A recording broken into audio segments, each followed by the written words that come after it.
Hello friends, myself Rashmi. Welcome back to my channel rising learning. आज मैं आपके लिए लेके आई हूँ क्लास 9 चैप्टर 1 का पार्ट 2। लास्ट वीडियो में हमने पढ़ा था इवापोरेशन टॉपिक तक। अब हम स्टार्ट करेंगे फैक्टर्स इफेक्टिंग इवापोरेशन।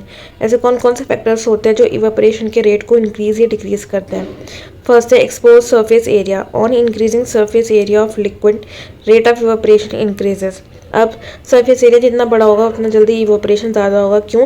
क्योंकि अगर सरफेस एरिया ज़्यादा होगा तो ज़्यादा पार्टिकल्स को चांस मिलेगा इवोपरेट होने के लिए, और अगर सरफेस एरिया कम होगा तो कम पार्टिकल्स को चांस मिलेगा इवोपरेट होने के लिए। इसलिए जितना ज़्यादा सरफेस एरिया होता है उतना ज़्यादा इवोपरेशन इंक्रीज होता है। नेक्स्ट है temperature. On increasing temperature kinetic energy increases, hence rate of evaporation increases. हम पहले भी पढ़ चुके हैं, अगर हम टेम्परेचर इंक्रीज करते हैं तो पार्टिकल्स की काइनेटिक एनर्जी इंक्रीज हो जाती है। तो जब लिक्विड पार्टिकल्स की काइनेटिक एनर्जी इंक्रीज हो जाएगी तो वो अपने फोर्स ऑफ अट्रैक्शन से बाहर आकर वाटर वेपर्स में कन्वर्ट हो जाएंगे। तो ऐसे टेम्परेचर इंक्रीज करने से इवोपरेशन क्या हो जाता है? फास्टर। नेक्स्ट है wind. When wind increases rate of evaporation increases. अगर तेज हवा चलती है तो इवोपरेशन फास्टर होता है। क्यों? क्योंकि हवा क्या करती है? वाटर वेपर्स को दूर करती रहती है, तो इससे क्या होता है? Evaporation faster. नेक्स्ट है humidity. When humidity of air is high rate of evaporation is decreases. अगर ह्यूमिडिटी एनवायरनमेंट में हाई होगी तो जो इवोपरेशन होता है उसका जो रेट होता है वो डिक्रीज हो जाता है। क्यों? क्योंकि अगर एनवायरनमेंट में ह्यूमिडिटी होगी तो टेम्परेचर क्या हो जाएगा?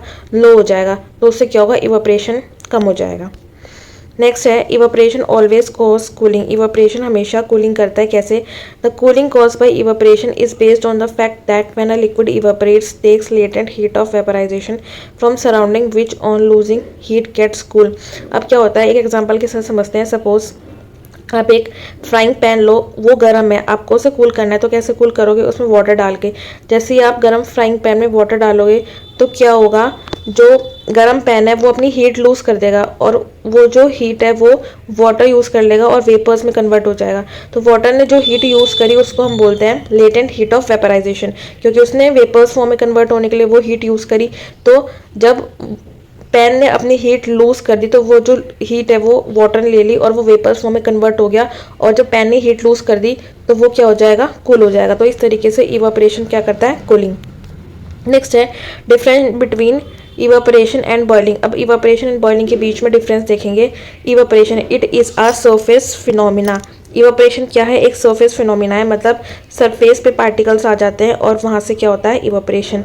Boiling is a bulk phenomena. Bulk meaning क्या होता है? होल। जो बॉइलिंग होती है वो होल फिनोमिना है, मतलब पूरे वाटर में जो पार्टिकल्स है वो मूव करते हैं और बॉइलिंग होती है।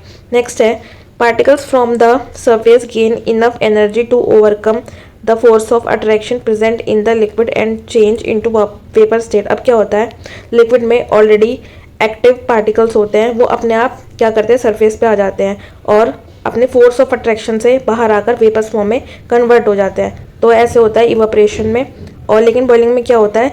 Particles from the bulk whole of the liquid change into vapour state. Boiling में क्या होता है?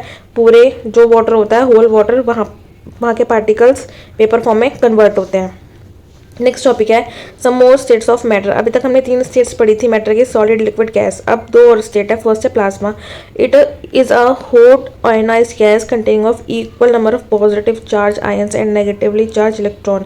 ये क्या होती है? एक हॉट आयनाइज्ड गैस होती है, गर्म आयनाइज्ड गैस होती है, जिसमें equal number of positive and negatively charge electron होते हैं। दैट मीन्स जितने पॉजिटिव चार्ज होते हैं उतने ही नेगेटिव चार्ज होते हैं। इसके एग्जाम्पल हो गए लाइटनिंग, स्टार्स, एक्सेट्रा। नेक्स्ट है Bose Einstein condense state. It is a state of matter in which separate atoms और sub atomic particle cool to temperature very near to absolute zero. इस state में क्या होता है कि आप एटम्स और सब एटॉमिक पार्टिकल्स को एब्सोल्यूट जीरो टेम्परेचर तक क्या करते हो? कूल करते हो। इसका एग्जाम्पल है neutron star and liquid helium. Next topic changing temperature units. अब हम टेम्परेचर की यूनिट्स को कैसे चेंज कर सकते हैं? ऐसा unit of temperature is kelvin. जो टेम्परेचर की ऐसा यूनिट होती है वो केल्विन होती है। अब एक फॉर्मूला दिया हुआ है यहाँ पर, kelvin is equals two degree Celsius plus 273। जब भी आपको केल्विन का टेम्परेचर डिग्री में या फिर डिग्री सेल्सियस का टेम्परेचर केल्विन में चेंज करना हो तो आप इस फॉर्मूले से आराम से चेंज कर सकते हैं।